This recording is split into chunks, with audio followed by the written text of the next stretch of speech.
Welcome to Final Verdict. I'm Bell. I'm Jamie. And I'm Adam. And this week, it's my pick. Oh. But first, thank you so much for listening. If you're on YouTube, subscribe. Yeah. If you're on Spotify, follow. I don't know what they say on Spotify. 5 stars. Subscribe. If you're on iHeartRadio, link it. If you're on Last.fm, scrabble us. Scrabble us, please. If you're on Tumblr, reblog us. I don't know if that's And true. no matter where you are, recommend us to a friend. We appreciate it. We've grown so much since going on YouTube. It's been so much fun. That's We crazy. just want to bring you more content and reach more people to tell them about this album specifically, Parachutes by Coldplay. And Coldplay, what can I say that hasn't already been said? Nothing. But here's a quick recap. Wow. Good try, though. One of the biggest bands in the world. I No did a one's ever lot of said. investigating. I'm on level with Nardwar. I was doing some deep digging. It's all been said.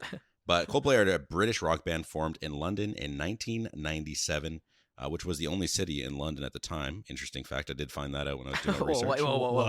In 1997, it was only London. What do you mean the only city? Oh, you mean like... Yeah, so then the vocalist of the band and pianist is Chris Martin. The guitarist is Johnny Buckland. The bassist is Guy Berryman, which is a great name. And the drummer is Will Champion. And they met in university and were first known as Big Fat Noises, great band name, then Starfish for one show, and eventually settled on Coldplay. What does that mean? Apparently there's a poem book that's like something, and Kid Noises and Coldplay, like 2 words. And a friend had recommended the name Coldplay because he had read the book. But apparently this book is like out of print and not on digital, like not digitally. So they could be Archive lying. They could be lying to all of us. They could It be like, could yeah, be, but it'd be very weird, right? yeah, but it'd be like a cool move to make up a It'd be lie a like cold that. move. It'd be a cold play. That is true. Oh, okay, Chris, I see you.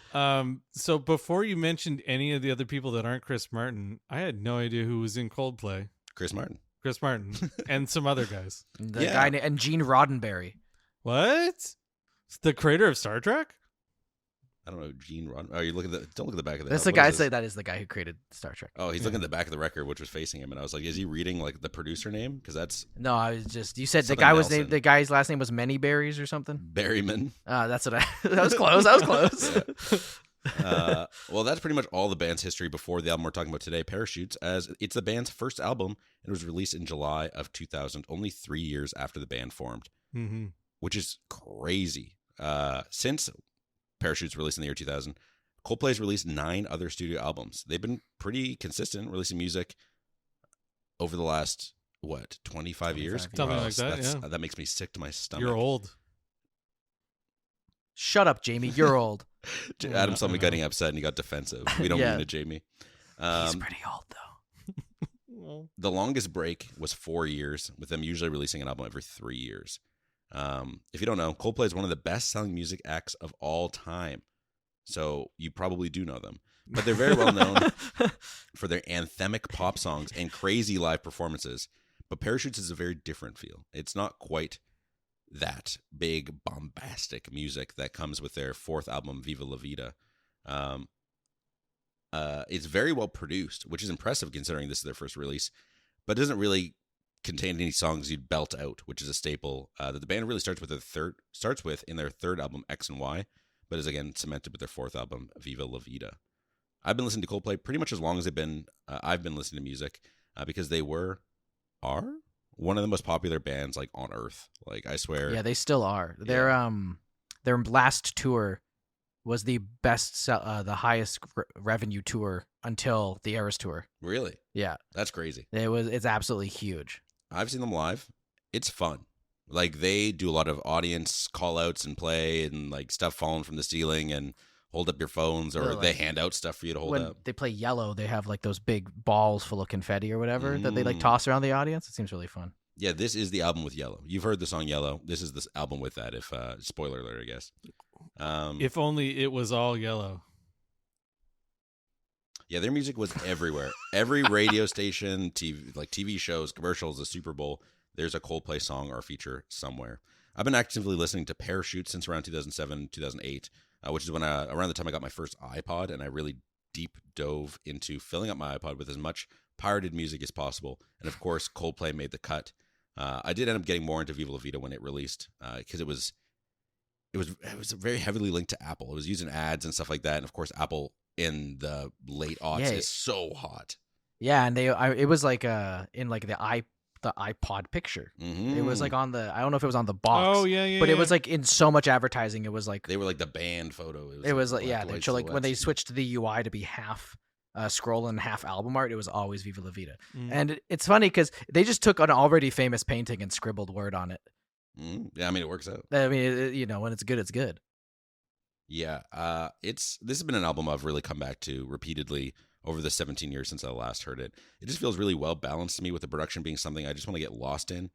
Growing up on Salt Spring Island, there wasn't a whole lot to do, so I just put on music and relax in the sun or the beach. Life was really tough. And this album just really has a vibe I enjoy, like the warmth of it. There's a lot of energy, but it's not too much. It's melancholic, but it's not too sad. It's catchy, but not so catchy it's going to create an annoying earworm other than Yellow. I could see someone arguing that Viva La Vida or their second album, A Rush of Blood to the Head, is better, but Parachutes has been the one that comes on and I go, oh, hell yeah. You know what I mean? Word. What do you think, Jamie? I know I'm in a room of Coldplay haters, but what did you think of I don't hate Coldplay. But I will say that this album is extremely competent, but it's so unremarkable that it's barely worth talking about. So you have the Pitchfork approach. This album was very well received, and then Pitchfork is like 5.3. I didn't actually Not look up memorable. reviews. That's actually interesting. It's fine. I liked when I was in grade 9, I guess. Yeah. No, wait. No, I would have been grade 7 when this album came out, I guess. Anyway, when I first heard this album, I liked the song Yellow, and I liked the song Trouble, which Two are most firmly popular in the ones, middle of the album. Yeah. I hadn't really heard any of the other songs. But there's some songs I really enjoy on this one. And then there's some other songs that I didn't really enjoy. I'm excited to hear more about that. Did you listen to like a lot of Coldplay growing up? Like you would have been a bit older, like university age. Well, I Late high liked the school. Rush of Blood to the Head, and then Viva La Vida was very big when I was in university. Yes. Yeah, like the man who ruled the world or whatever. Viva La Vida. Yeah, Viva La, yeah, whatever. He that hears song. Jerusalem bells ringing. Yeah. I really enjoyed that song when it came out, but I think it's been played too much, so now I don't enjoy it as often. It holds up to me. I like The Scientist. Yeah. That's a good Rush of song. Blood to Head. It's a great album. Yeah. I'm not a huge Coldplay fan, but I don't despise them like some people do. Yeah, they became huge pop rock stars. Yeah. So like immediately I could see it dividing people pretty. They got, quick. I think they got pretty unfairly maligned, probably just because they were a joke in The 40-Year-Old Virgin, which came out around the time the Viva La Vida came out. And that's what turned the tables. Yeah. What do you think, Adam? Coldplay is an interesting band, Wow, that's a crazy take. Wow. So I think, as I said, that they're unfairly maligned, but they're also almost too big for their own good. Everything that they make goes down pretty dang smooth, and I think that that's part of why they're so huge. They've always been kind of, if what was it? Engelbert Humperdinck was called a middle of the road balladeer. That's I'd say the same thing. Coldplay makes 1,000%. middle of the road music. It's designed to be accessible, but also they're pretty good at it. I think Parachutes is an interesting album because you can hear kind of that potential. As you said, Jamie, it's a very competent record. The production on it is great.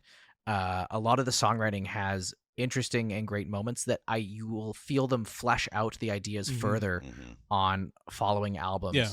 And that's almost the most frustrating thing about this album for me is that It gets I'm pretty like, close. oh, I know Yeah. when you guys revisit this idea on A Rush of Blood to the Head or on X and Y, and when you like knock it out of the park, when you have tracks like Fix You or The Scientist Oh yeah. I forgot about or Fix You.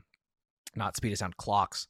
Oh yeah, Clocks. That's a Stuff good like song. where like I just all the pieces are here, but it never quite gets there. Though there are some really high highlights on this. I think that there's some songs that have like only a chorus and a verse on this album, like that are like almost too simple for their good, like Spies. they do a lot of this thing where they'll swell into this kind of big huge moment that they don't quite hit because so much of it is just like 4 on the floor. It's just quarter notes.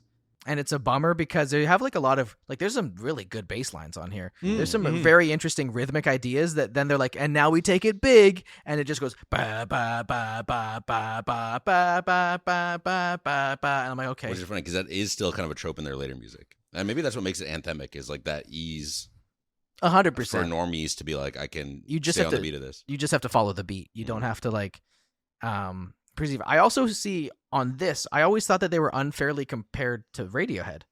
Yeah, because they said it was an inspiration to them.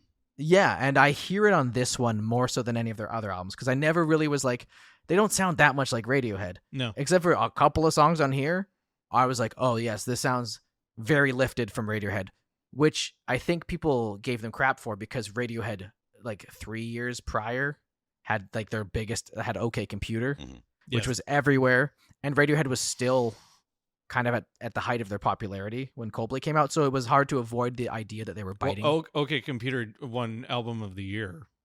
Yeah, like that was like 97 or something, wasn't Yeah, it? that's right. So like Yeah, whatever their next album was came out later the same year. Kid as A this. would have been the Yeah. follow-up in 2000, yeah. Yeah, which came out in the later in the year this one.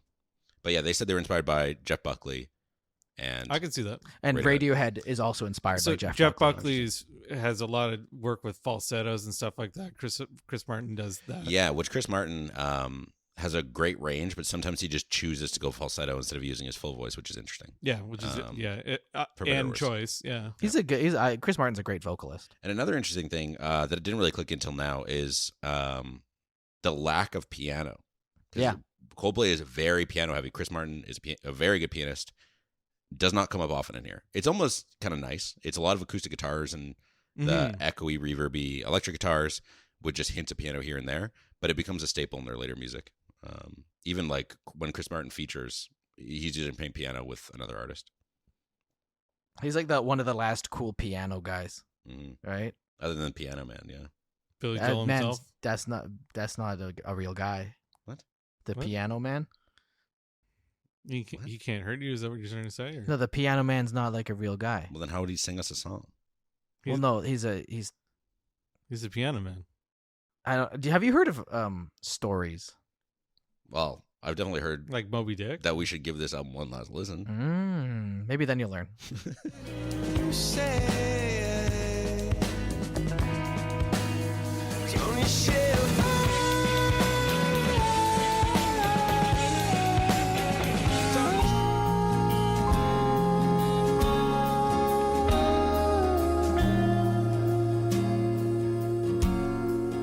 I saw sparks. Look at the stars. Look how they shine for you. And all the things that you do. All right, Don't Panic. Okay. A great start to the album. The first lyric on this album.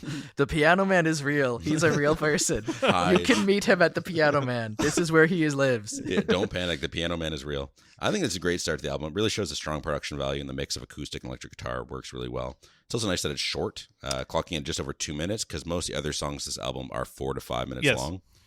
So it kind of just like introduces something, goes away, and lets you get lost in the future songs.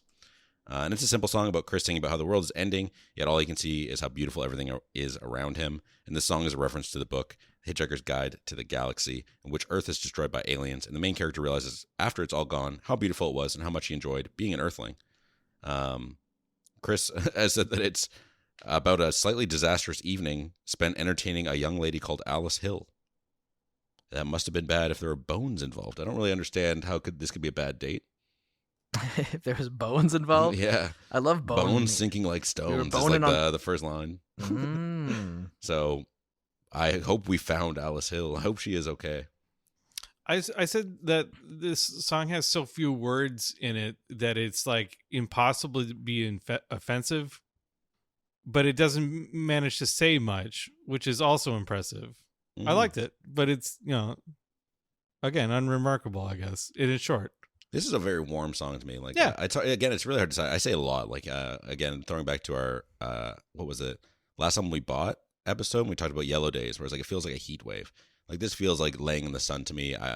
Throwing back to my childhood, listening to this album, it just like feels so good. And the backup singing is really nice. Coldplay doesn't really have a ton of backup singing in their songs. It just happened a few times in this album, but it's not something that really stands out, at least in future music. But I do quite enjoy it.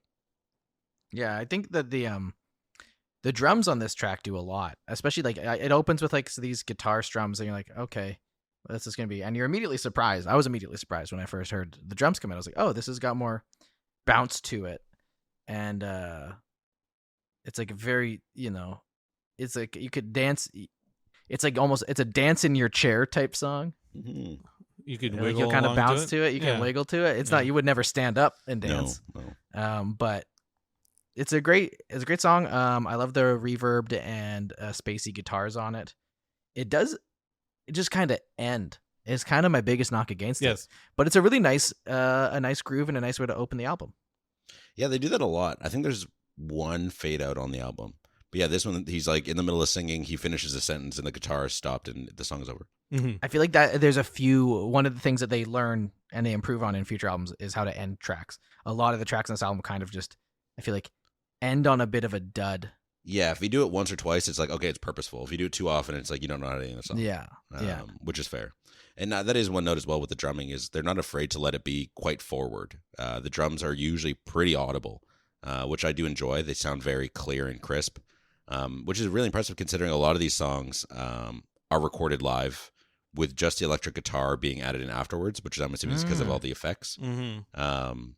So it's cool they were able to strike such a good balance between playing together live. Yeah, the rhythm section is very audible across this whole album, and it's great because a lot of times on pop records they will just kind of take such a back seat. But there's a lot of nice bass lines. Yeah. Whoever the bassist is Berryman, Buckland, Champion, whichever one of them is on the bass, he's holding it down. It's Berryman. Shadow Guy. Guy? He's British, right? So it's Guy. Well, up next is Shiver.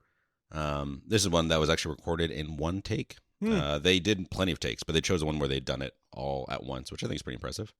Chris Martin describes this as a stalking song, like Every Breath You Take, and said it's their most blatant rip-off song as he wrote it while listening to Jeff Buckley.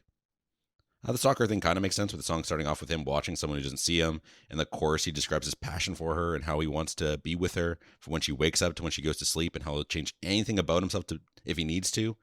I thought it was cute, but I guess, yeah, when you think about it, maybe not healthy. I guess it could be cute and just not healthy. This was the first single from the album. I think it's I get why. I think it's one of their best songs. I absolutely love this track. The guitar riff is incredible. I like the riff. Yeah, the opening guitar riff's great. I get with the Jeff Buckley because of the focus on the guitar, the little falsetto, and then also I love the pre-chorus, the kind of like wavering on the chromatic wavering. That's really, really cool. And it keeps up the energy. This is like one of the this would remain one of the more energetic songs in their catalog for a long time until they kind of went straight into the pop realm on like Milo Zoloto. So this was the first single. It came out before the album came out. So the album came out in July. The song was released in March. Is that usually how it happens? Sometimes. Yeah, usually. Sometimes like if it's a band's first album, they'll do that. Oh, I guess if it's your first album. Even after though, you usually drop a single in anticipation of your next album. So some of the songs weren't recorded until May of 2000 that were included. That's crazy. That's so close. When did the album come out? July. Yeah, that is a tight turnaround. So this song was one of the first ones recorded, and that's how it was put out as a single, which is kind of interesting. The song was recorded in summer 1999 sometime. Yeah, there's another instance of just the drummer holding it down. The rhythm section. Will is a champion, I really like how prominent and crisp they are, and the tone changes from this light and airy to more intense and negative as the song kind of talks about him spiraling about how much Chris loves this woman. And the swell for the bridge is just so good. Chris is practically shouting about how much he loves her, and the instruments come booming in after just winding down moments earlier. It gets me going every time. It was in Guitar Hero World Tour. Interesting choice. I do not remember that. That was when you knew Guitar Hero was like losing the plot. Not because this isn't like a good guitar song. Like it's actually interesting. Yeah. But it's just like Guitar Hero had a lot of the world tour was when they started adding a lot more like pop songs and stuff that I was like, oh, there'd be like one section where it's actually interesting to play. There's a difference between songs that are interesting to play in guitar and songs that are interesting to play in Guitar Hero. Yeah, this is a 5-minute song. I don't see it being so diverse and interesting. No, there's like no real solos. Remember, Guitar Hero at that time had drums included because it was trying to be rock. That was world tour, yeah. Oh, that was the first one. Okay, as a whole band song, I guess. Yeah, I just think but very weird also, like, still. Wait, was that's also why there's a other massive Coldplay band. songs too. Wait, yeah, I remember this. It wasn't so. I had Guitar Hero World Tour for the PlayStation 2 because it was the last one. Yes, and it didn't include this game, this one on there. It included 2 extra Jimi Hendrix tracks because they had licensed Jimi Hendrix for the game. Yeah, they had there's a lot of different like weird versions. I think. Did you get the Tool songs though? Yeah, I got the that Tool was songs. pretty dope. Yeah, you got 2 Tool songs that like they didn't play on a stage; they played on this like weird like kaleidoscope thing. Yeah, it was cool. Interesting. Yeah, interesting song. Very interesting Guitar Hero choice, but it wasn't the next song. Spies, a song inspired by the band's love of James Bond. Yeah, Jamie, you love James Bond. I do love James Bond. I have many James Bond. That's the funniest explanation possible for a song called Spies. Yeah, there's like we like James Bond. I like Spies. Yeah, just like this song's called Spies, and it's about spies. My only beef with it is that it could have been an interesting song, but it's like the spies are coming out of the ocean, and that's because they're just spies, and it's like okay, cool. Yeah, he's like afraid to be hurt by them, and the whole thing is about like this paranoia that these spies are going to hurt him. And at the last verse, he's like, oh, he realizes that they're observing him. Like, he's not going to get hurt because then they can't watch him. And I'm like, that's a weird little thing, but sure. They're just spies. I like the tone change to something darker, especially this soon into the album. It keeps things feeling really interesting. And the drumming changing to this rim shots and boomy bassy hits instead of, just like a James Bond sound. Theme. Yeah. It's chef's kiss. Yeah. I said it was a minute too long, but I don't know. Yes, it is. It's the second longest song on the album, and I don't think it uses that time super well. Not very well at all. It's a good song that I enjoy, but it just drags on a bit between the verses, and then you could probably even cut like 30 to 40 seconds off the outro. You could cut out like at least twice when he says they're just. It really spies. peters out because I feel like it gets to that point where you have like tremolo picked guitars that are super reverbed flying over it. It's like this nice emotional kind of climax, and then you're like, oh, there's a whole 90 seconds left. Yeah. I think it's cool to settle back down, but then it's a little too long. And I think, again, they're young, they're still learning how to write songs, and they'll hone that and with tighter songs in the future.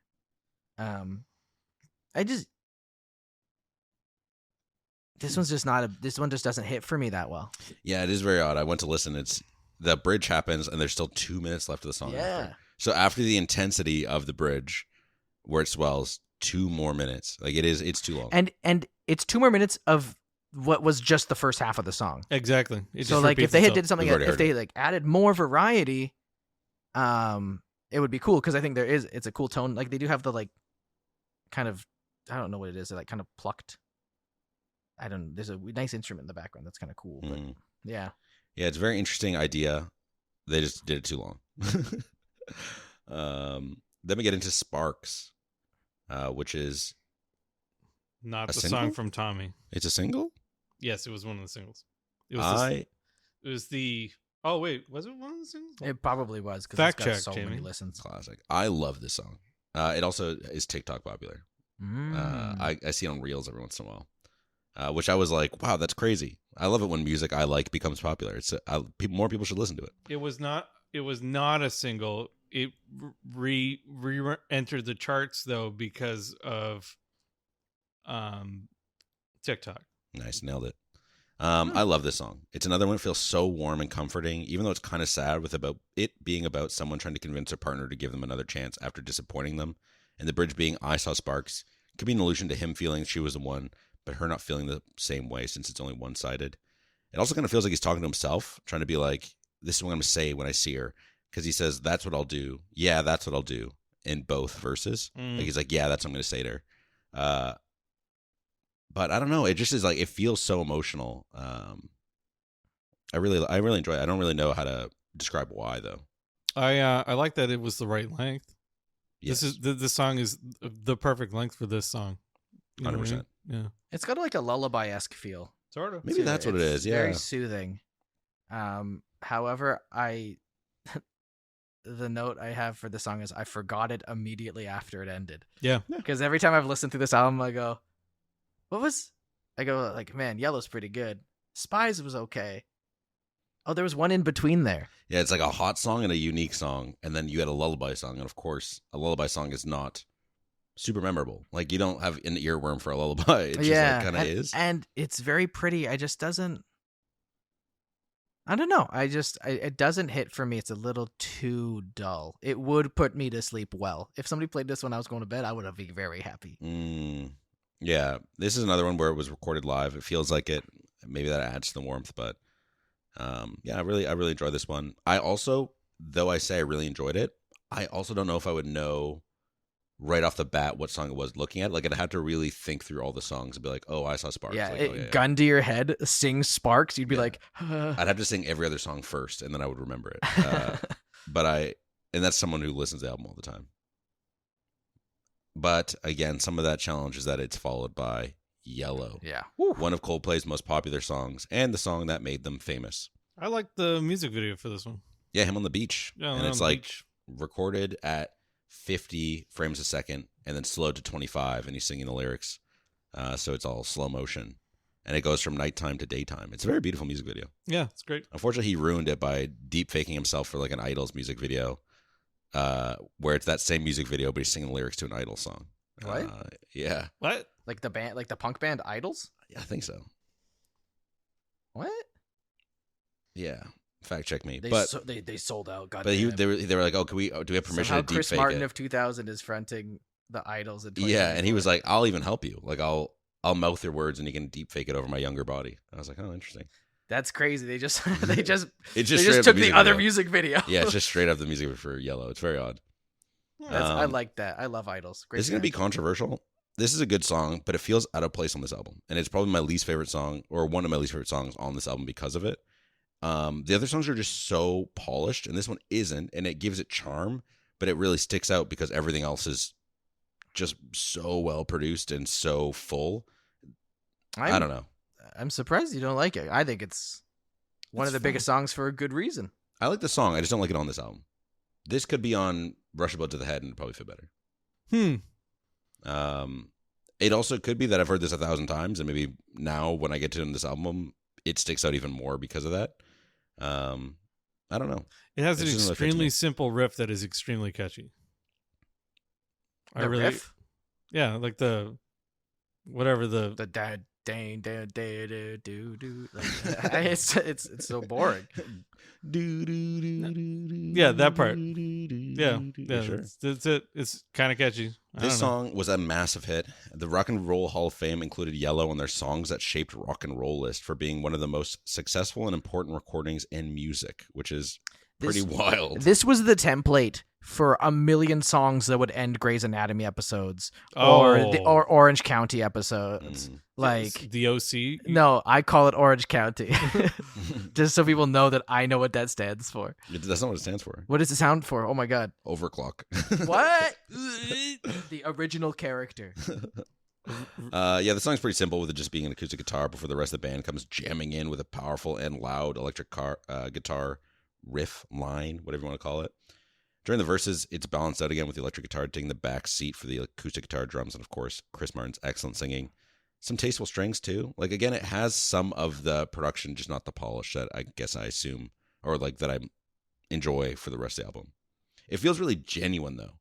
And the mix of definitive actions he's talking about that he's going to do for this partner, as well as some of the vague, like, you know, just imagery is really nice. And I think it makes it feel, again, very real. Fun fact, the song was written in one sitting. They were getting in a fight in the studio, and the manager sent them outside.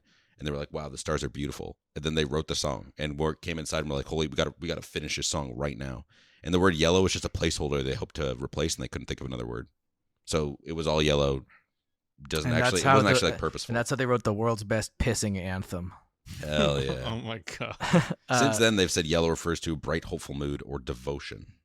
Oh, But it's all they BS. made it up. Yeah, sure, because whatever. they couldn't Yeah. think of another word. It's like a It's, backronym. They like made it mean that after Ooh, the fact. acronym. That's a good word. Yeah. Our friends at Pitchfork said this was the number 263 of the top 500 tracks of the 2000s.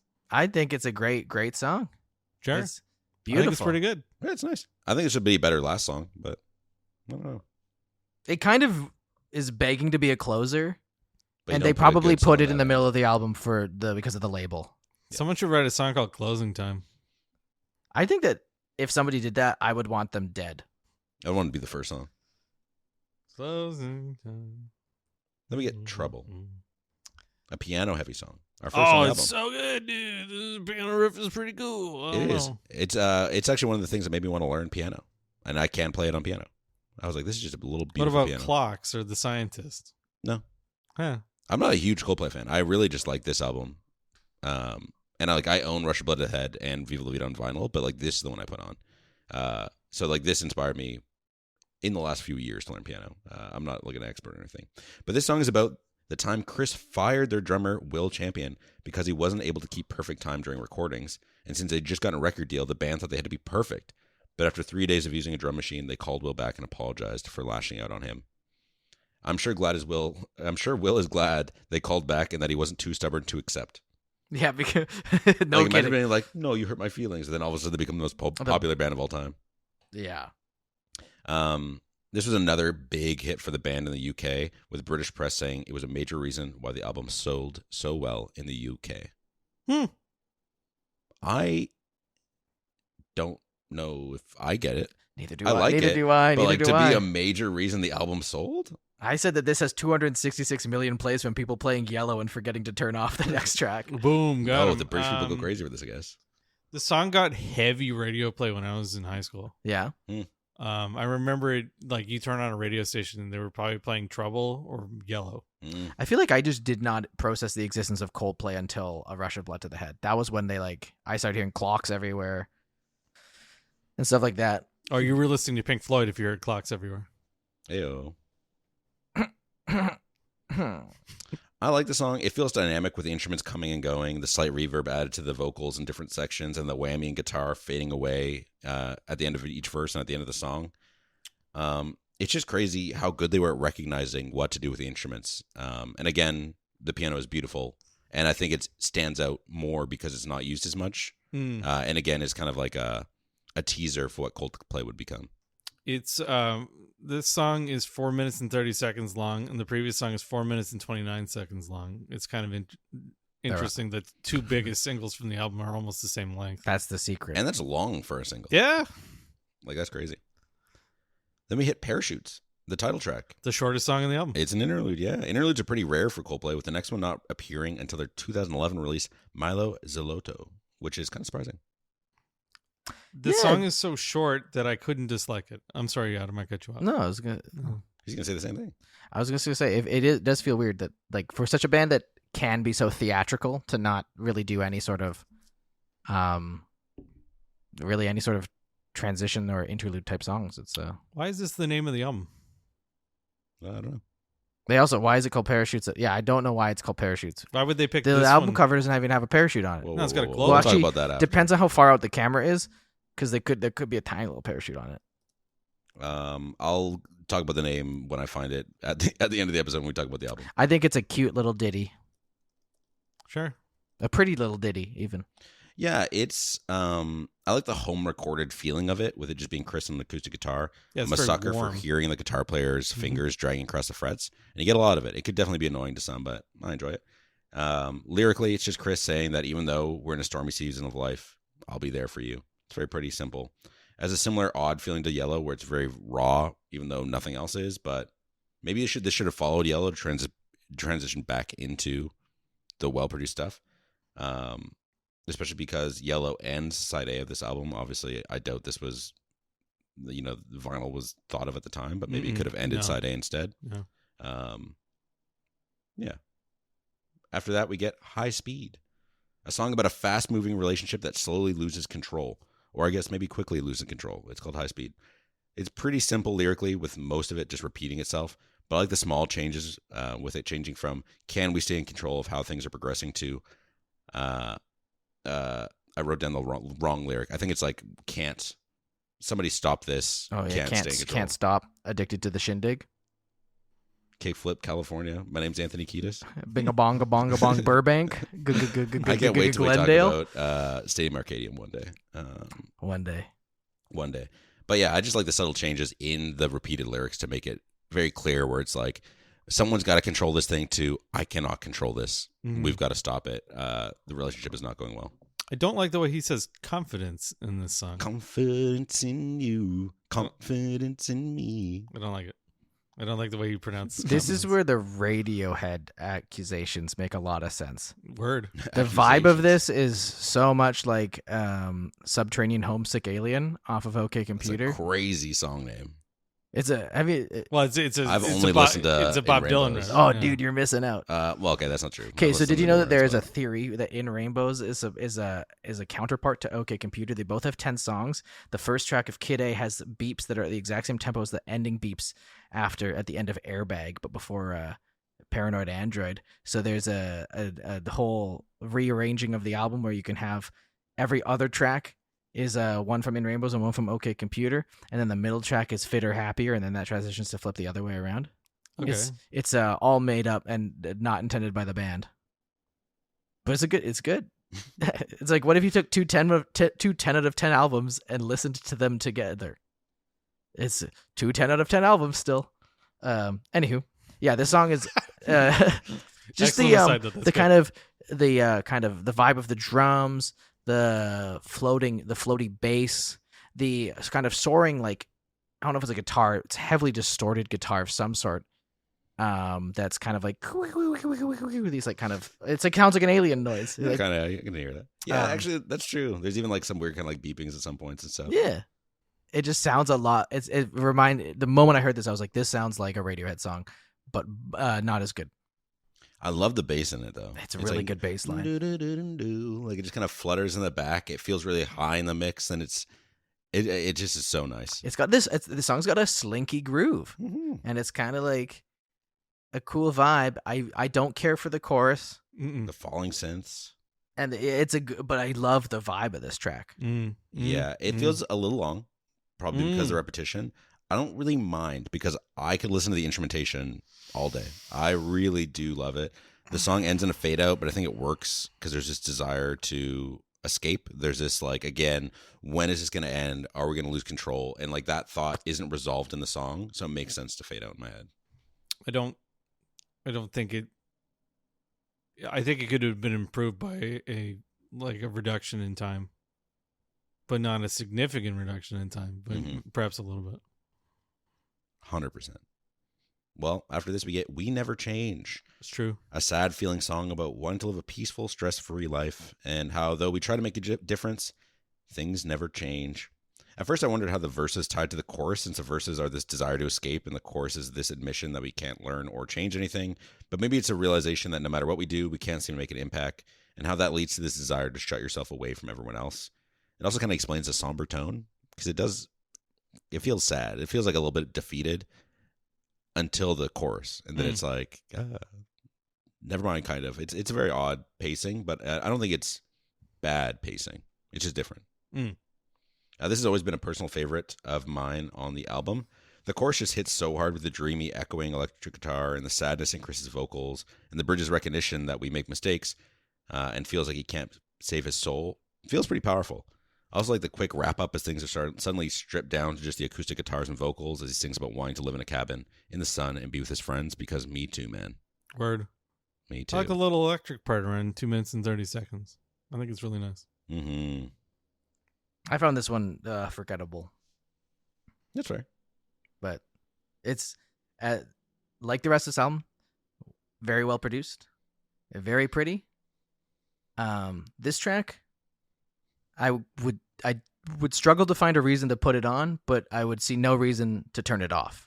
You know, Yeah, that's fair. like if somebody started playing, I'd be like, yeah. It's like they're trying to hit the quota of sad songs. Which is crazy because I feel like they've already hit the quota of sad songs. Okay, slow sad songs. They did look at their KPIs. Yeah, they're like, oh, I got one more slow sad song. I guess here we go. Like get my quarterly bonus. Yeah, I don't know what it is. I think it's the bridge that really. Coldplay has great bridges, I guess is what it is.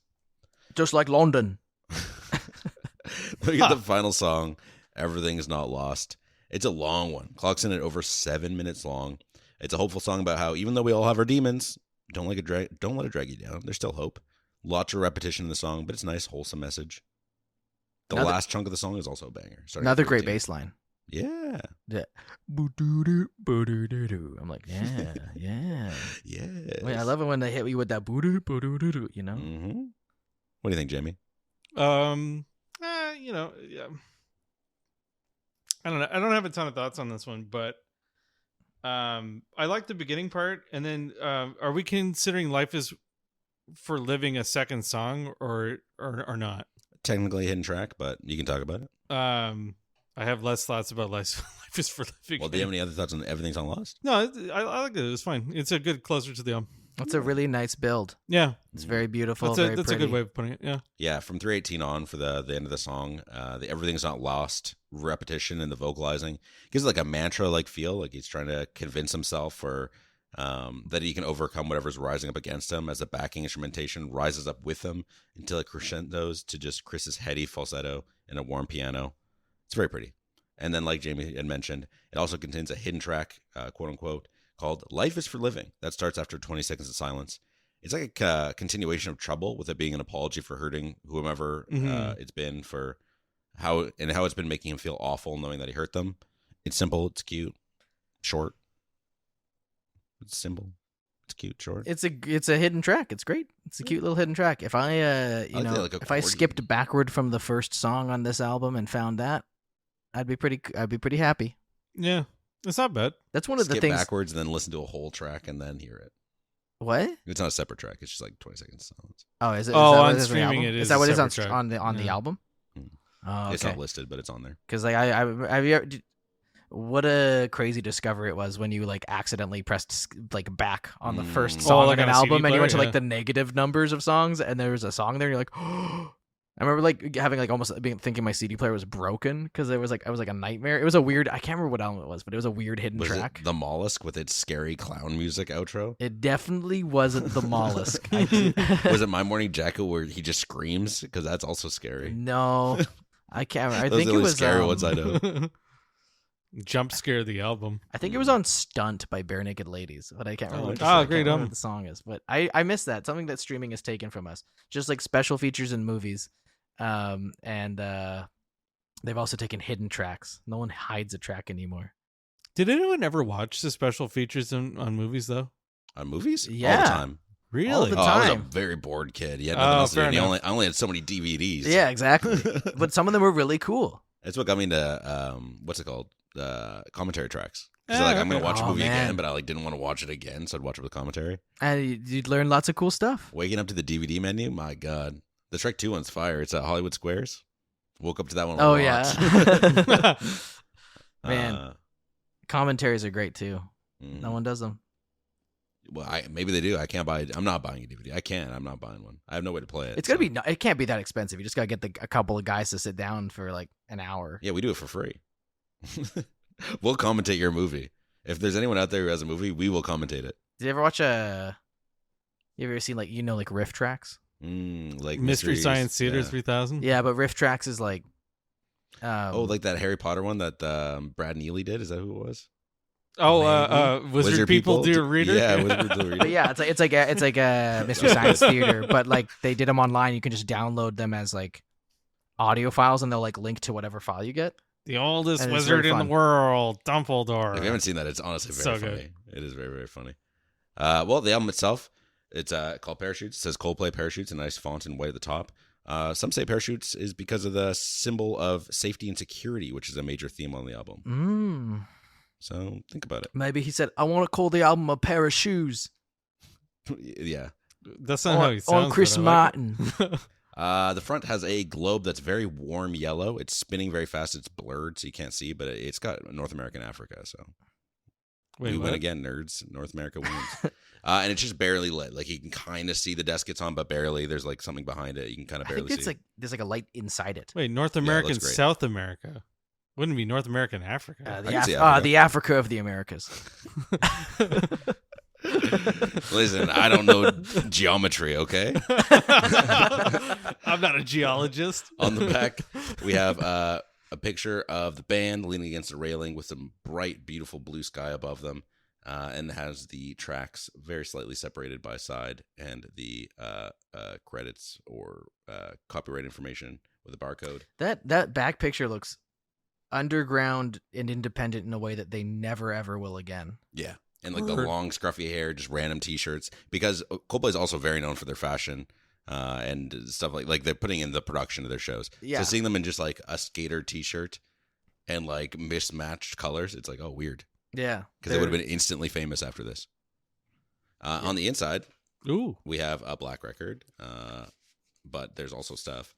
The label is very simple. There's no A or B marking. You just know nice. because they always etch the information on the B side, like on the inner ring. Thank you for taking that. I mean, it does say side A. Where? It says right there under Coldplay. That's such teeny tiny It says writing. side It looks like credits. it does look like credits, but it says side A, and then it's the credits. I ain't reading all that. It says side A. I literally just looked at like the etchings, and I was like, there you go. It also comes with a separate jacket that has 4 pictures of the bands, one of each band member kind of close up. Again, just wearing clothes.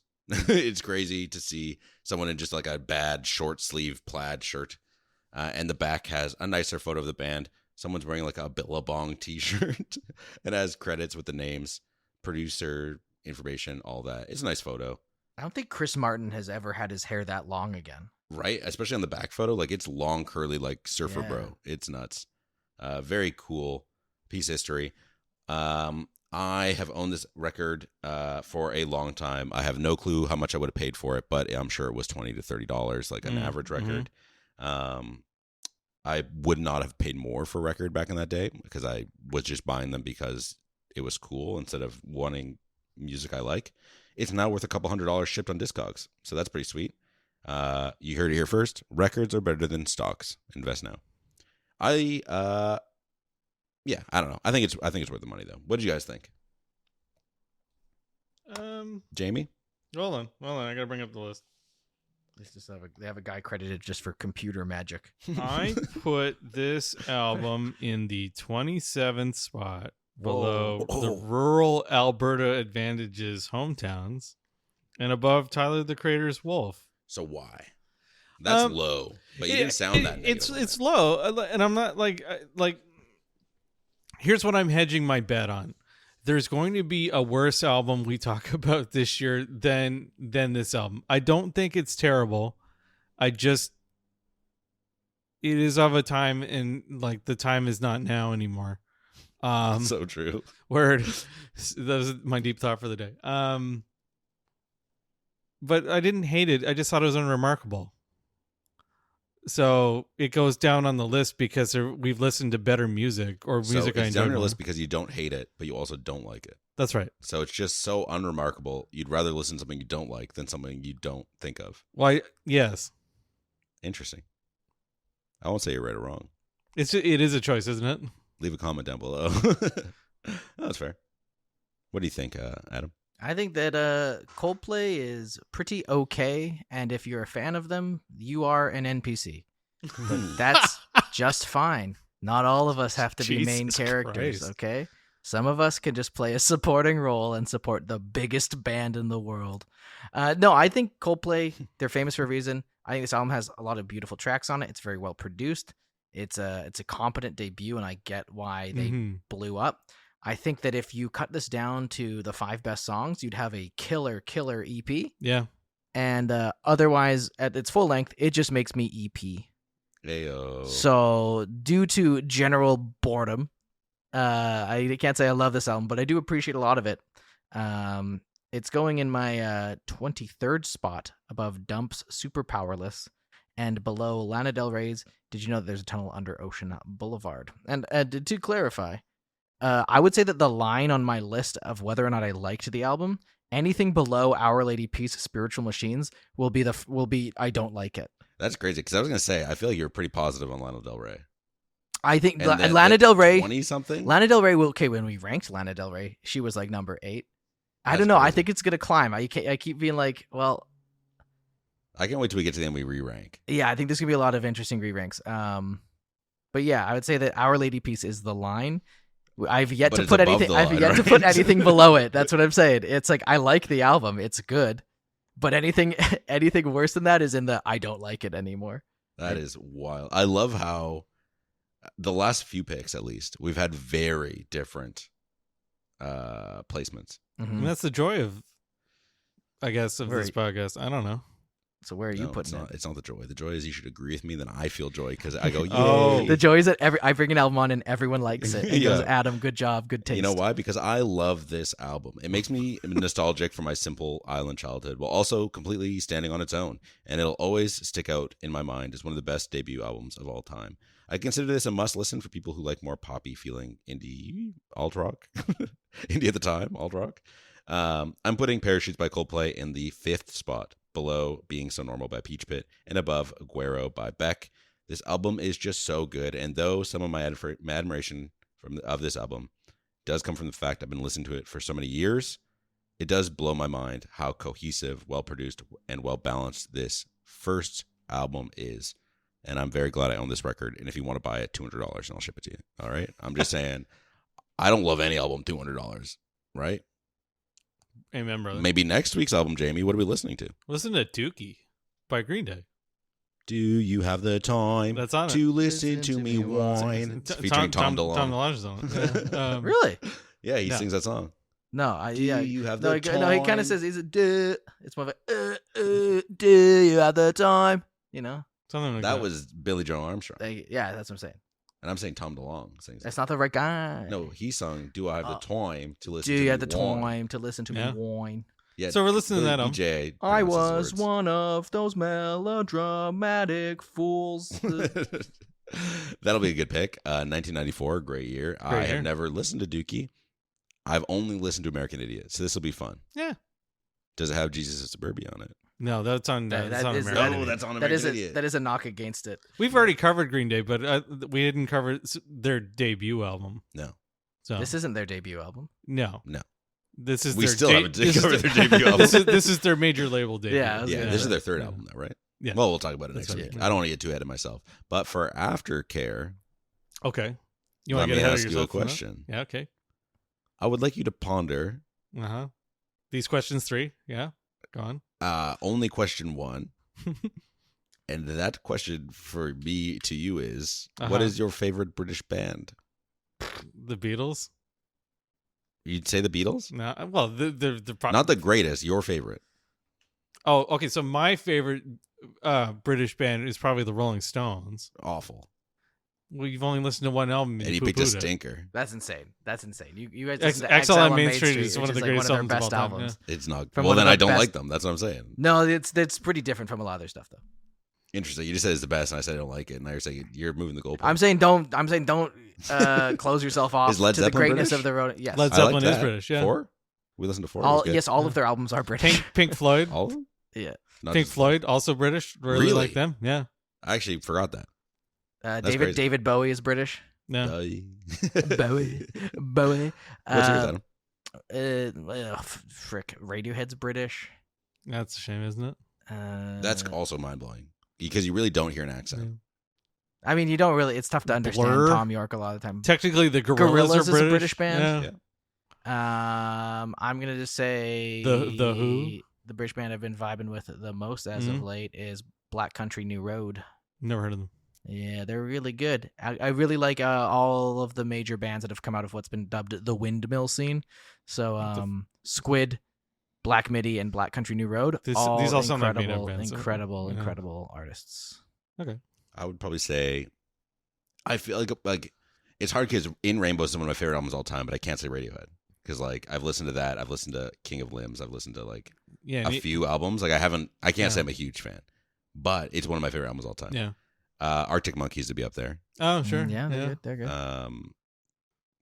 We listened to Genesis be- there. That's another British Another band. great British Yeah. band. That might be my favorite. There's so many. Gorillaz would be up there as well. King Crimson, King Crimson, sure. Yeah. Black Sabbath. Oh, we listened to Mumford and Sledgehammer. Sons, Sledgehammer is Peter Gabriel is Peter from Genesis Gabriel. and British. Yeah. The Police, Yeah.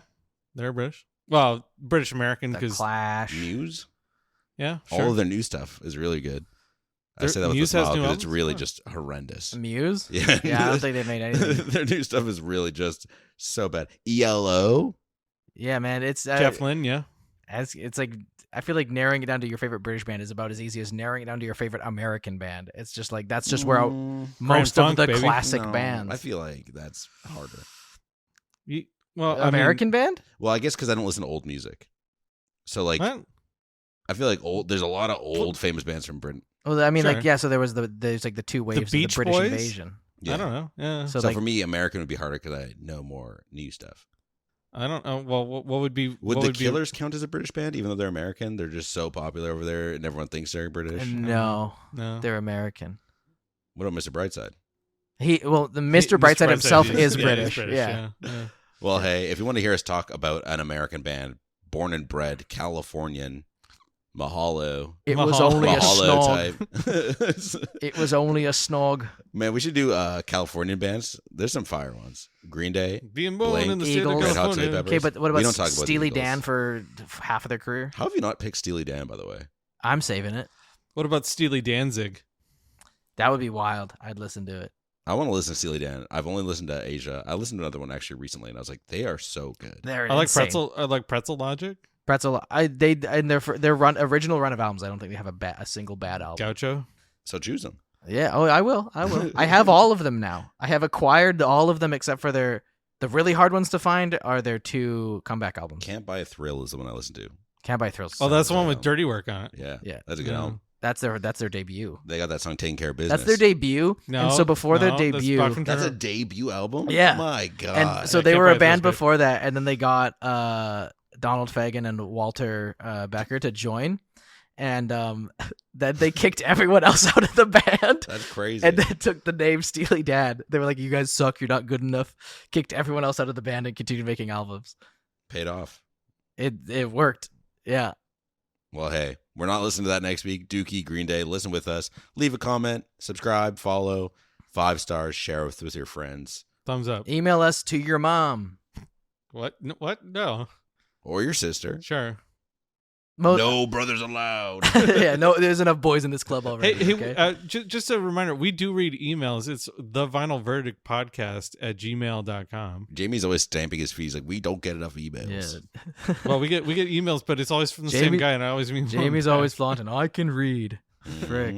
One day we'll get there. Uh, Bye. bye.